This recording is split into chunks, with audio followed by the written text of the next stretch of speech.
Maka bale parking tangi ni uling kailangan eh.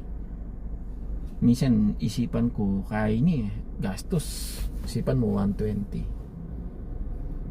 Pero bayaran kay ngayon eh. Ali uling kaya ni, ali uling mapanyayang ko. Sayang yung oras.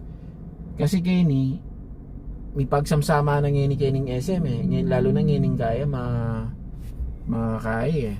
At tinatang sale. Samsaman. Masyadong masakyan. Kining balay parking ngayon somehow somehow mabilis kang makapag-park kumpara kitang makipagsamsaman ka. 120 king markipin 30 pesos na 30 or something na makanita pa check kotse. Wow.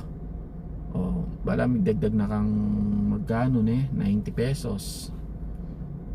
Nung pikakayan mo, mas masagli ka pang makapag-park ang pang makatipid kang oras nung kailangan mo. Pero nung dahil naman available ka retang libre, di tak mo lakad, why not?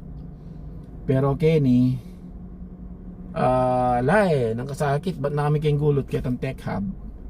Makakaya mo rin, botang kaya sa sarade pambigla. Kening kaya naman, kening nakakabayang pila naman, kening malapit kayong kaya department store, atin mo naman bayad ka rin 30 mo naman ken tech hub. Okay, ni tanang kay migdagdag kang 90 pesos, may katipid ka pa keng oras. Aliway tang kay aliway tang kapanyayang mo naman ing oras ing sasayangan kasi pera pwede tayong panagitan pa si Bayo, pero ing oras maski segundo yan may balik, mahalaga yan. Yan, migpark na ako kay ni kasi samsaman pin baga miglawe kay rin pa naman libre or mas mura itang 30 pesos. Pero wala talaga samsaman. Atin natin kang ngakit nung magtiyaga ka, pero itang oras mo, itang gasolina mo, nung isipan mo, baka ya mo rin pin So Kenny, okay ta na Kenny, at pwede ta na sigurong pagupit. Kita mo, sinare ko mo, makanya naman yung gagawin tamo king channel ay mag-share tamong something na pwedeng i-share para mo one day akit da rin anak naming maging experience tamo nung may wala ta na king mundo tin lang ayol ben pa si Bayo ka ako.